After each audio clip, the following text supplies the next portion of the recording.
Max's ears pricked forward as the radio crackled to life in their patrol car.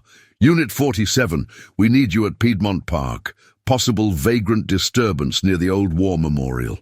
Sarah Collins glanced at her canine partner in the passenger seat. 6 years together had taught her to read every twitch of his muscular frame. Today, something felt different. Max's dark eyes were more alert than usual, his breathing shallow and focused. "Copy that, dispatch. En route." Sarah turned onto Piedmont Avenue, the familiar weight of her service weapon a comfort at her hip. Atlanta's morning rush hour was winding down, leaving the park's winding paths relatively quiet. The memorial stood forgotten in a corner of the park, weathered bronze figures barely visible through decades of neglect. Weeds pushed through cracks in the concrete base, and graffiti scarred the commemorative plaques. Sarah had passed it hundreds of times without a second thought. But Max had never reacted like this. The moment they stepped out of the cruiser, Max's entire demeanor shifted. His tail went rigid, nose twitching as he caught scents Sarah couldn't detect. Instead of waiting for her command, he pulled toward the memorial with unusual urgency. "Easy, boy." Sarah kept her grip firm on his leash, scanning the area for any obvious threats. The supposed vagrant was nowhere to be seen, but Max's behavior was setting off every alarm bell in her head. They approached the memorial slowly. Max's breathing became more labored, his powerful shoulders tense beneath his tactical vest. When they reached the base of the monument, he did something Sarah had never seen in their 6 years together. He sat down and refused to move. "Max, heel!" Sarah's command was sharp, professional. Max's ears flicked toward her voice, but his gaze remained fixed on a specific section of the memorial's base. His dark eyes held an intensity she'd only seen when he'd detected explosives or narcotics. Sarah crouched beside him, following his line of sight. The bronze plaque was corroded and nearly unreadable, dedicated to local veterans of multiple conflicts. Names were etched in rows, most obscured by weather and time. "What is it, partner?" she whispered, running her fingers along the rough metal surface. Max whined softly. A sound she'd learned meant he'd found something important. His nose nudged toward one particular section of the plaque where the bronze had worn thin. Sarah squinted, making out partial letters. Ames R. Collins, 1st Infantry. Her blood ran cold. Collins. Her surname wasn't uncommon, but seeing it here with Max's inexplicable fixation sent chills down her spine. Sarah pulled out her phone and called dispatch. "This is Unit 47. I need records on any missing persons reports involving veterans in the Piedmont Park area. Cross-reference with the memorial database." While she waited, Max remained statue still, his breathing now steady, but his attention unwavering. Sarah had learned to trust his instincts completely. During their partnership, Max had saved her life 3 times and prevented countless tragedies through his uncanny ability to sense danger. Her phone buzzed with a text from dispatch. 3 reports in past 6 months. All veterans with disability benefits. Last known locations within 2 miles of the memorial. Sarah felt the familiar tingle of a case beginning to unfold. Max's behavior wasn't random. It never was. Somehow this forgotten memorial held secrets that only her partner could detect. "Good boy," she murmured, scratching behind his ears. Max's tail wagged once, briefly, before his attention snapped back to the memorial. As Sarah began photographing the plaque and surrounding area, she noticed something else. Fresh disturbances in the soil around the memorial's base, too deliberate to be from routine park maintenance. The ground showed signs of recent digging, small but systematic excavations that had been carefully covered. Max suddenly stood and moved to a specific spot near the monument's eastern edge. He pawed at the ground once, then looked back at Sarah with those intelligent dark eyes that had become her most trusted compass. Sarah knelt beside the disturbed earth, pulling on latex gloves from her duty belt. The soil was loose, recently turned. As she brushed away the top layer, her fingers encountered something hard and metallic. A dog tag, tarnished but readable. Martinez, Carlos A. Jesus, Sarah whispered. She'd worked enough missing persons cases to recognize the significance.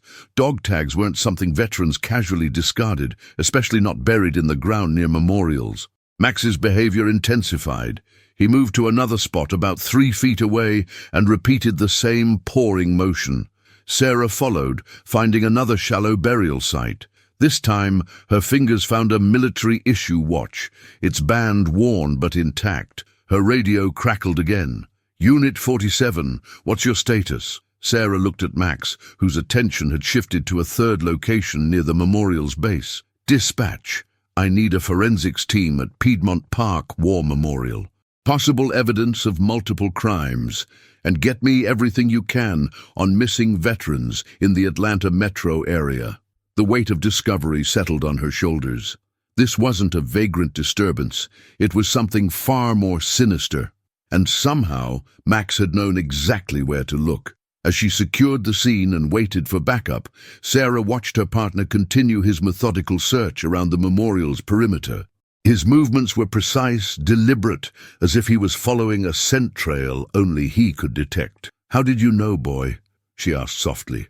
Max paused in his search and looked at her with those dark, intelligent eyes. For a moment, Sarah could swear she saw something almost human in his gaze: determination, purpose, and perhaps even grief. Whatever had brought them to this memorial, whatever Max had sensed that she couldn't, Sarah knew they were about to uncover something that would challenge everything they thought they knew about their city and the people who had served it.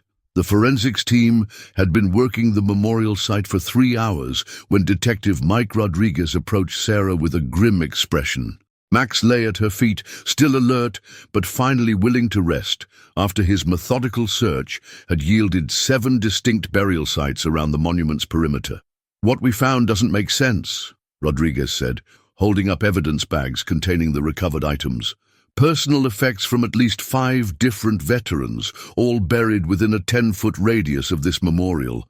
But no bodies, no blood evidence, nothing to suggest violence occurred here." Sarah studied the collection. Dog tags, watches, a Purple Heart medal, wedding rings, and a worn leather wallet containing an expired VA identification card. Each item told a story of service and sacrifice, now reduced to evidence in plastic bags. "Run the names through missing persons," she instructed. "Cross-reference with VA benefit records.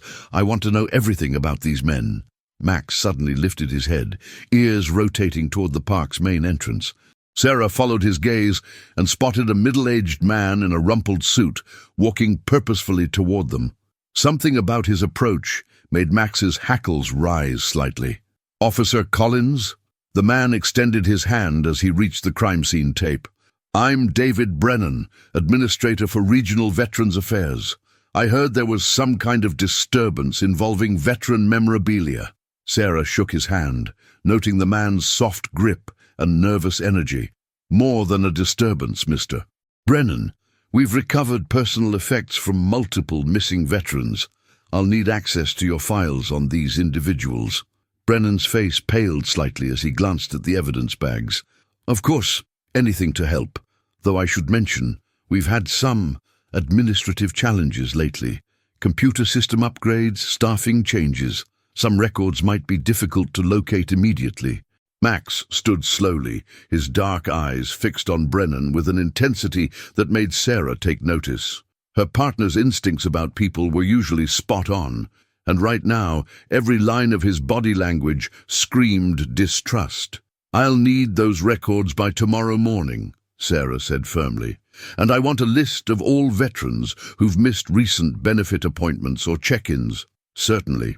Brennan pulled out a business card, his hands slightly trembling. "You can reach me directly. I'm very concerned about our veterans' welfare." After Brennan left, Rodriguez returned with preliminary results. "I ran the names. 5 confirmed missing persons reports, all filed within the past 8 months. Here's what's interesting.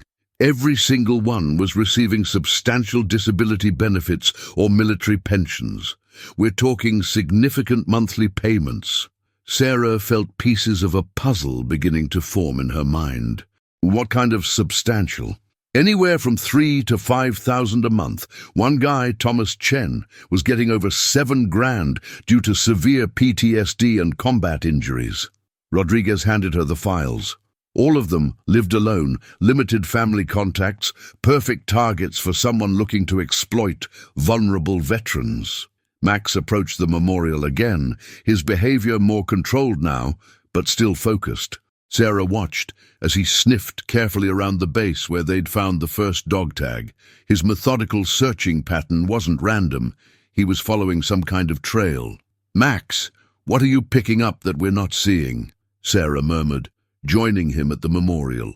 She examined the bronze plaque more carefully, using her flashlight to illuminate the corroded surface. The names of local veterans stretched back decades, but something caught her attention. Several names had small scratches beside them, barely visible marks that could have been natural weathering, but seemed too deliberate. Sarah photographed the scratches, then cross-referenced them with the names from the recovered personal effects. Her blood chilled as she realized the connection. Every scratch corresponded to one of their missing veterans. "Rodriguez," she called out, "get me a complete list of every name on this memorial. I think someone's been using it as a hunting ground." Her phone rang. The caller ID showed the Atlanta VA office. "Officer Collins, this is Janet Morrison from Veterans Affairs. Mr. Brennan asked me to pull some files for you, but I'm finding some irregularities in our system." Sarah stepped away from the crime scene. "What kind of irregularities?" "Well, several of the veterans you asked about show recent activity in our system, benefit payments processed, appointments scheduled, but according to missing persons reports, these men haven't been seen in months." Sarah's pulse quickened. "Someone's been accessing their benefits?" "It appears so. The payments have been redirected to different accounts, all with proper authorization paperwork. But now that you mention it, the handwriting on some of these forms looks similar." Max suddenly barked once, a sharp alert that made Sarah spin around. He was staring toward the park's administration building, his body rigid with tension. Following his gaze, Sarah spotted a figure watching them from behind a cluster of trees, someone who quickly disappeared when they realized they'd been noticed. "Ms. Morrison, I need you to freeze all benefit payments for the names I gave you, and don't tell Mr. Brennan about this conversation." "Is David involved in something illegal?" Morrison's voice dropped to a whisper. Sarah looked at Max, whose attention remained fixed on the direction where the observer had vanished. "I don't know yet, but I intend to find out." After ending the call, Sarah approached Rodriguez. "I want surveillance on David Brennan. Something about him spooked Max, and my partner's instincts haven't failed me yet."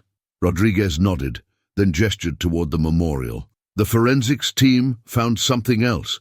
Traces of recent concrete work around the base. Someone's been making modifications to this memorial, covering their tracks literally." Sarah knelt beside Max, who had returned to his systematic investigation of the memorial's perimeter. "Whatever happened to these veterans, it started here, and I think we're being watched by whoever's responsible." Max looked up at her with those intelligent dark eyes, then nudged her hand gently. It was his way of saying he trusted her to follow where his instincts led.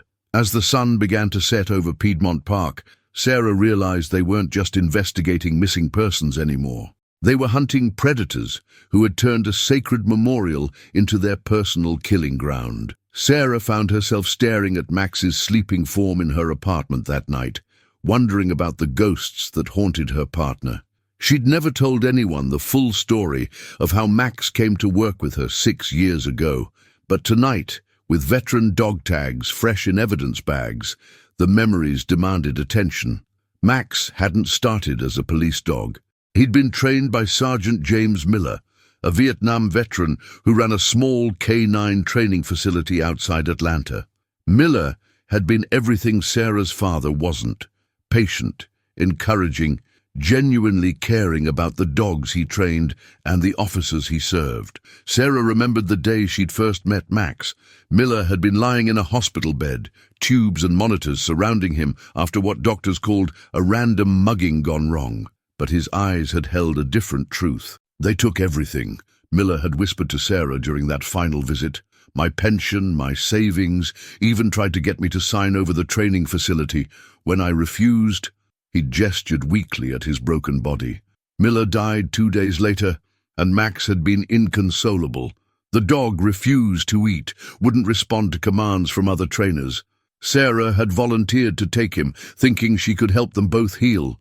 She'd never imagined that Max might have inherited his trainer's mission. Now, watching Max's ears twitch in his sleep, Sarah wondered if her partner remembered more about Miller's death than anyone realized. Her phone buzzed at 2 a.m. Rodriguez's name flashed on the screen. "Sarah, we got a problem. Janet Morrison from the VA was found dead in her office an hour ago. Apparent suicide, according to the scene."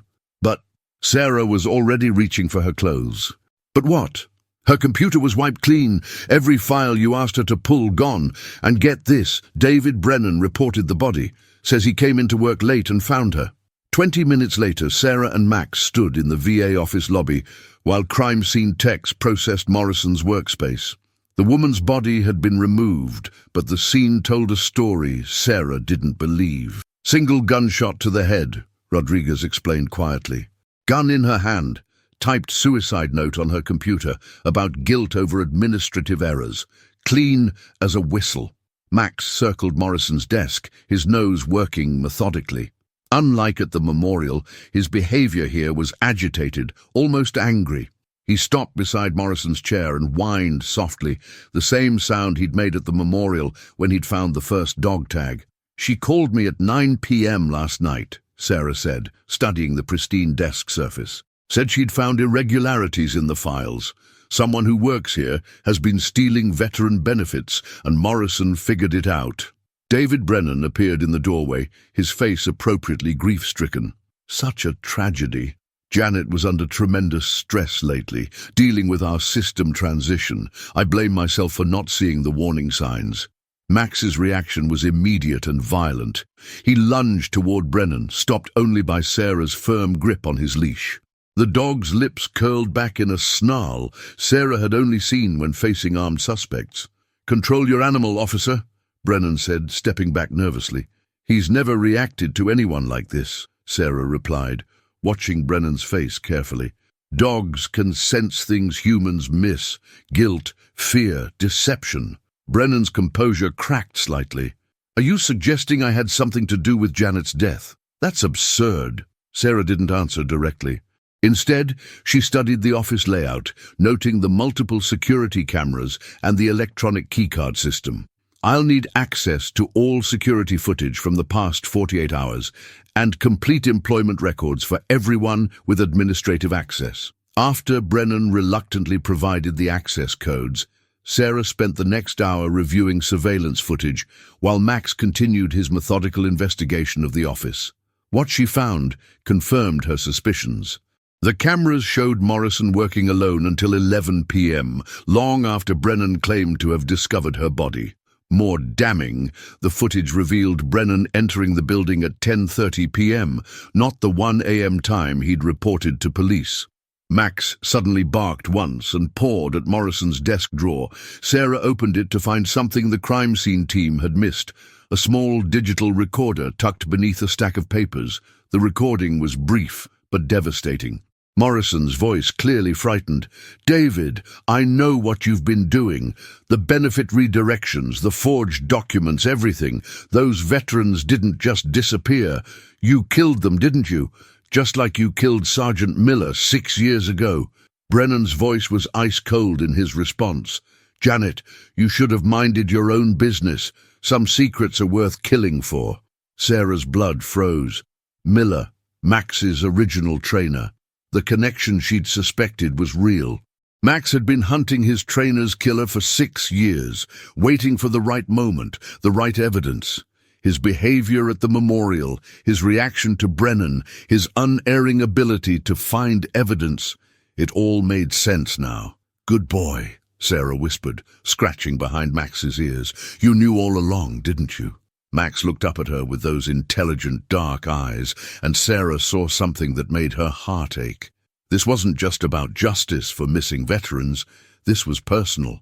Max had been carrying the weight of his trainer's murder, waiting for someone to believe in his instincts enough to follow where they led. Sarah called Rodriguez. "I need an arrest warrant for David Brennan. Murder in the first degree, multiple counts of fraud, and I suspect we're going to find a lot more bodies before this is over." As she spoke, Max moved to the office window overlooking Piedmont Park. In the distance, the forgotten memorial stood silhouetted against the city lights, its bronze figures standing eternal guard over secrets that were finally coming to light. Sarah joined her partner at the window. "We're going to get him, Max. For Miller, for Morrison, for all of them." Max pressed against her leg, a rare display of affection during duty hours. For the first time since she'd known him, Sarah saw something like peace in her partner's dark eyes. The hunt was almost over. Sarah's phone rang at dawn, jarring her from restless sleep. Chief Martinez's voice was grim. "Collins, we have a situation. David Brennan never went home last night, and his office at the VA has been stripped clean. Every computer, every file gone." Sarah was already pulling on her uniform. "He's running. Did you put out a BOLO?" "Already issued. But Sarah, there's more. We found 2 more bodies buried in remote areas outside the city. Both veterans, both on Brennan's benefit lists. This goes deeper than we thought." An hour later, Sarah and Max stood in Brennan's abandoned office while forensics processed the scene. The systematic removal of evidence suggested careful planning. Brennan had been preparing for this moment. "He left one thing behind," Rodriguez announced, holding up a manila folder. "Employment records going back 10 years. Look at this."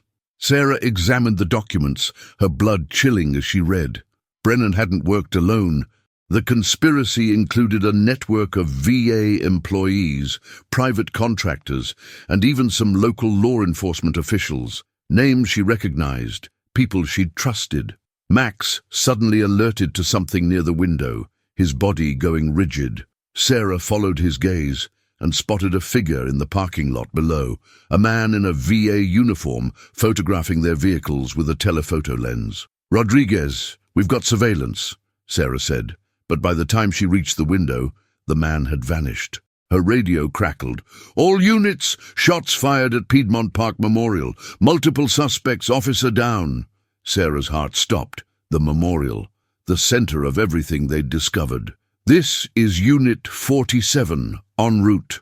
The drive to Piedmont Park felt like an eternity. Max sensed her anxiety, his own tension radiating through the vehicle. When they arrived, the scene was chaos. 3 patrol cars surrounded the memorial, officers taking cover behind their vehicles, while sporadic gunfire echoed from the nearby tree line. "What's the situation?" Sarah demanded as she reached the command post. Sergeant Williams looked haggard.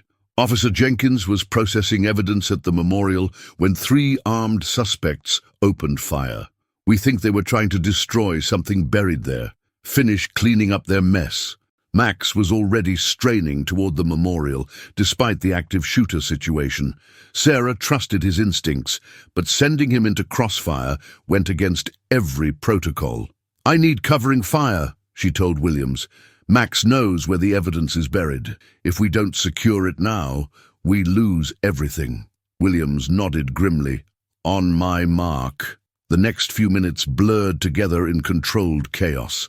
While Atlanta PD provided suppressing fire, Sarah and Max sprinted toward the memorial.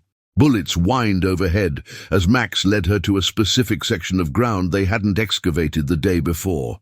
"What is it, boy?" Sarah breathed, crouching beside him.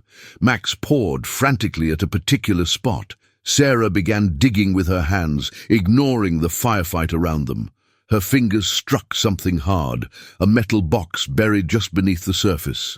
Inside the box, Sarah found the smoking gun, detailed records of every veteran murdered, financial documents showing millions in stolen benefits, and photographs of burial sites throughout Georgia.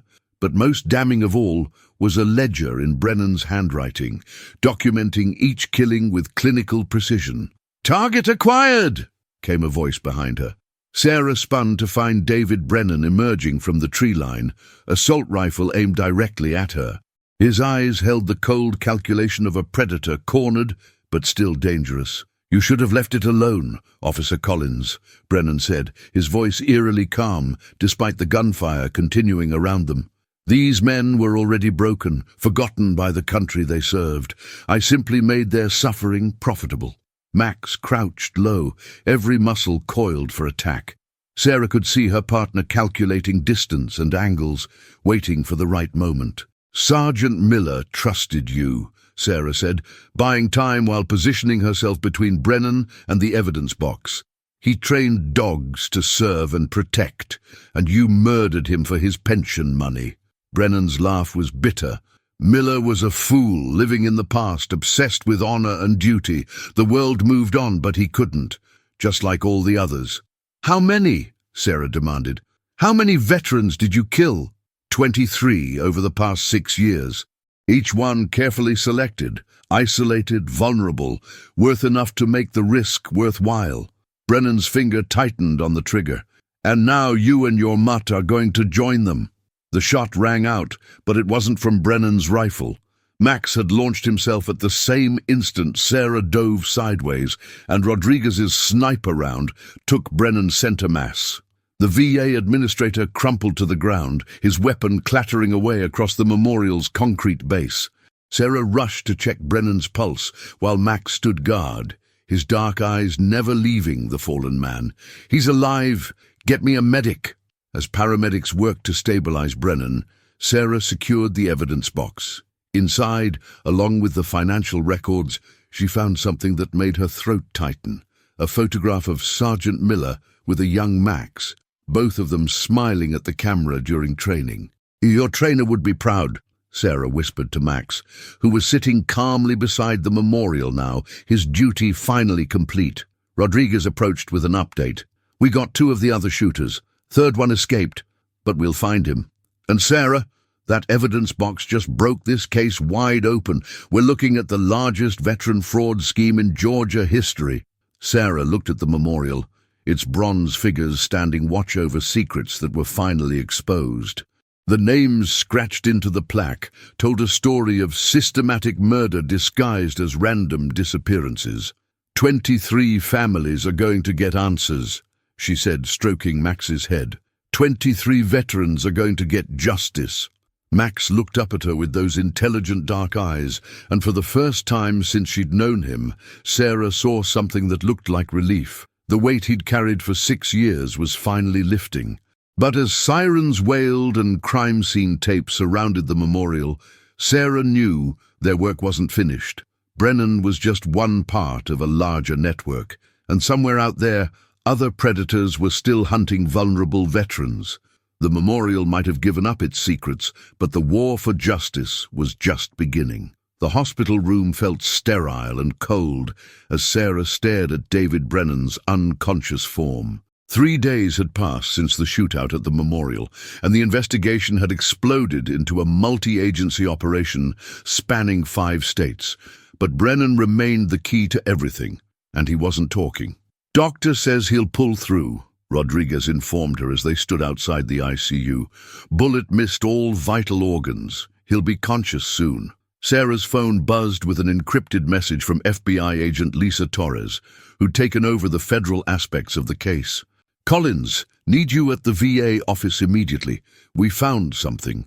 An hour later, Sarah and Max stood in the basement of the Veterans Affairs building, watching federal agents process what appeared to be a sophisticated document forging operation. Industrial printers, laminating machines, and thousands of fake veteran identification cards filled multiple rooms. "This wasn't just about stealing benefits," Agent Torres explained, her voice tense with anger. "They were creating fake veterans, complete identities with fabricated service records, then collecting benefits for people who never existed. The real veterans they murdered were just a side business."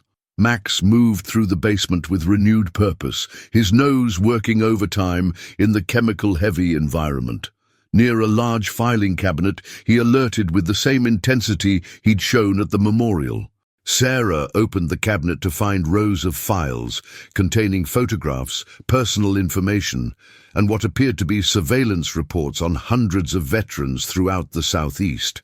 Each file was marked with a status: acquired, in progress, or most chilling of all, terminated. Jesus, Sarah breathed, pulling out file after file. They weren't just stealing from existing veterans, they were systematically hunting them. Agent Torres examined the files over Sarah's shoulder. Look at the organization. Different teams for identification, surveillance, acquisition, and disposal. This was a military-style operation. Sarah's blood ran cold as she opened a file marked Priority Target, High Value. The photograph showed an elderly veteran in a wheelchair, and the attached documentation indicated monthly benefits exceeding $12,000. The man's address was circled in red with a handwritten note: isolated location, minimal family contact, execute within 72 hours. This man might still be alive, Sarah said, grabbing her radio. I need units dispatched to 1247 Oak Creek Road immediately. Possible victim in immediate danger. While patrol units raced to the address, Max continued his methodical search of the basement. Near a back corner behind stacks of equipment, he discovered something that made Sarah's heart stop: a wall covered with photographs of every victim, arranged like trophies. 23 faces stared back at her, each veteran's photo paired with documentation of their military service and benefit amounts. But in the center of the display, larger than the others, was Sergeant James Miller's photograph. Beneath it, someone had written, "The one who started it all." "Max," Sarah called softly. Her partner approached and sat beside her, his dark eyes fixed on Miller's photograph. "He's the reason you never gave up, isn't he?" Sarah's radio crackled with an update from the Oak Creek Road location. "Unit 23 to dispatch. We've got a 187 here. Elderly male. Appears to be torture before death. Scene is fresh, maybe 6 to 8 hours old." Another victim. Sarah felt the familiar burn of rage and determination that had driven her through 6 years of police work. But this time, it was personal. These weren't just crimes. They were attacks on everyone who'd ever served their country. Agent Torres approached with a laptop recovered from Brennan's office. "Collins, you need to see this. We cracked his encrypted files." The laptop contained detailed financial records showing the scope of the conspiracy. Over 6 years, the network had stolen approximately $47 million in veteran benefits. The money had been laundered through fake charities and offshore accounts, funding what appeared to be an expanding criminal enterprise. But most damaging were the video files. Brennan had recorded many of the murders, creating a digital archive of his crimes. Sarah forced herself to watch portions of the footage, documenting evidence while fighting waves of nausea. In one video, she recognized the memorial's location. Brennan and 2 accomplices were burying personal effects while discussing their next targets. The timestamp showed it was recorded just 2 weeks ago, days before Max had led her to the same location. "How did Max know?" Agent Torres asked, watching the dog sit calmly beside the evidence. "How could he have known exactly where to look?" Sarah remembered the day she'd adopted Max from Miller's facility. The dog had been grieving, refusing to work with anyone else. But perhaps grief wasn't the only thing Max had inherited from his trainer. Miller was investigating this before he died, Sarah realized. That's why they killed him. He must have trained Max to recognize the scents, the locations, maybe even the people involved. Max looked up at her with those intelligent dark eyes, and Sarah saw confirmation in his gaze. For 6 years, her partner had been carrying his trainer's final mission, waiting for someone who would follow where his instincts led. Sarah's phone rang. Hospital security reported that Brennan was conscious and asking to speak with her. Against Agent Torres' advice, Sarah decided to confront him directly. Back in the hospital room, Brennan looked smaller and older than he had during the shootout. But his eyes still held that cold calculation that had chilled Sarah from their first meeting. "You found the basement," Brennan said, his voice raspy but clear. "We found everything," Sarah replied. 23 murdered veterans, 47 million in stolen benefits, and enough evidence to put you away for multiple life sentences. Brennan smiled, an expression devoid of warmth or humanity. You think this ends with me, Officer Collins? I'm just middle management. The people who created this operation, who funded it, who expanded it into 5 states, they're still out there. Sarah leaned forward. Give me names. Why would I do that? What could you possibly offer me that would matter now? Sarah didn't answer immediately. Instead, she gestured for Max to approach the bed. Her partner moved forward slowly, his dark eyes never leaving Brennan's face. Sergeant Miller trained this dog, Sarah said quietly. For 6 years, Max has been hunting you, waiting for justice, and now he's got it. For the first time, Brennan's composure cracked. Fear flickered across his features as he stared into Max's unwavering gaze. Names, Sarah repeated. Give me the names of everyone involved, and maybe Max and I won't have to come back. Brennan was silent for a long moment. Then, slowly, he began to talk. 6 months later, Sarah stood before the restored Piedmont Park War Memorial with Max at her side. The bronze had been cleaned and polished, the surrounding area landscaped with dignity befitting those it honored. Most importantly, 23 new names had been added to the memorial, the veterans who had died not in foreign wars, but at the hands of those who should have protected them. The federal trials had concluded the week before. David Brennan received life without parole for 23 counts of murder in the first degree. His confession had led to the arrest of 47 co-conspirators across 5 states, dismantling what prosecutors called the largest veteran fraud network in American history. The recovery of stolen benefits totaled $63 million, Agent Torres had announced at the final press conference. But more importantly, 23 families now have answers about their loved ones' disappearances. Sarah watched as families of the victims gathered around the memorial for its rededication ceremony. Children who had never known their grandfathers touched the newly engraved names. Widows placed flowers beside bronze plaques that finally told the complete story of their husbands' sacrifices. Mayor Richardson approached the podium, his voice carrying across the assembled crowd. Today, we honor not just those who died serving our country overseas, but those who continued to serve our communities until their final moments. Their deaths were not in vain. They led us to expose a network of predators and protect countless other veterans from similar fates. Max sat perfectly still beside Sarah, his attention focused on the memorial. Over the past 6 months, her partner had returned to normal police work, but Sarah noticed he remained more alert around the VA office, as if still guarding against threats to those who had served. Chief Martinez joined them after the ceremony. Collins, I wanted you to hear this directly. The Federal Bureau of Investigation has requested your permanent assignment to their Veterans Crimes Task Force. You and Max would lead investigations into similar cases nationwide. Sarah looked down at her partner, whose dark eyes reflected understanding. They had found their calling in bringing justice to those who preyed on veterans, and the work was far from finished.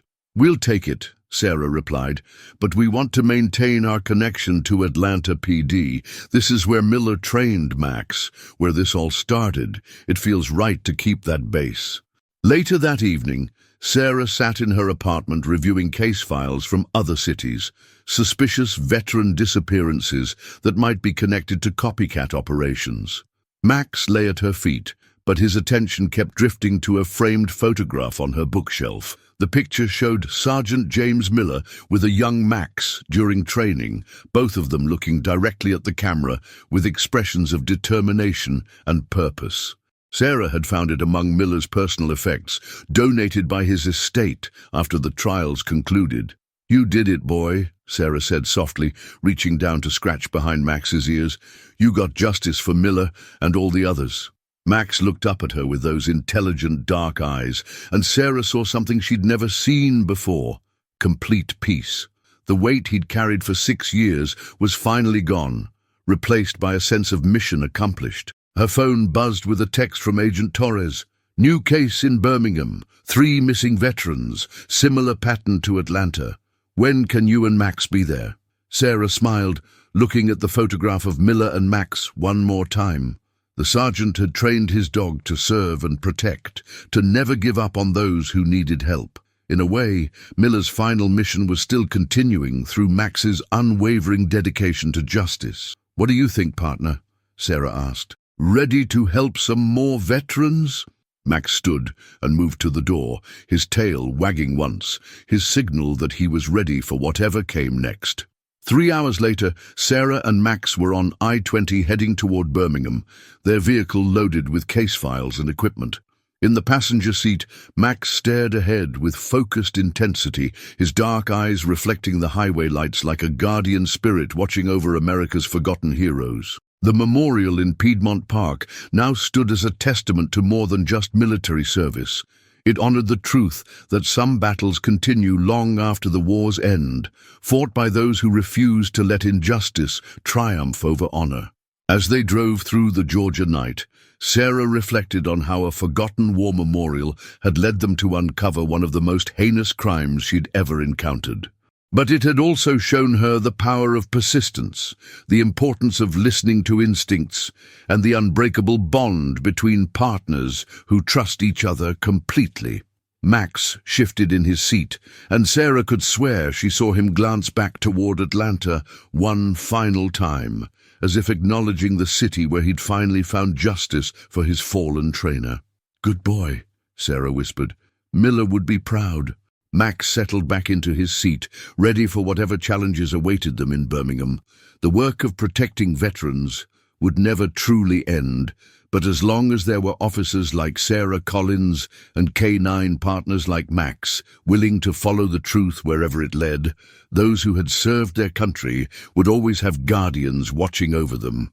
The memorial stood silent in the darkness behind them, its bronze figures keeping eternal watch over the names of heroes who had found justice at last. And somewhere in the night ahead, other veterans waited for someone to care enough to search for the truth about their disappearances. Sarah and Max would be there to answer that call, carrying forward the mission that had begun 6 years ago with a grieving dog and his determination to honor a fallen trainer's memory.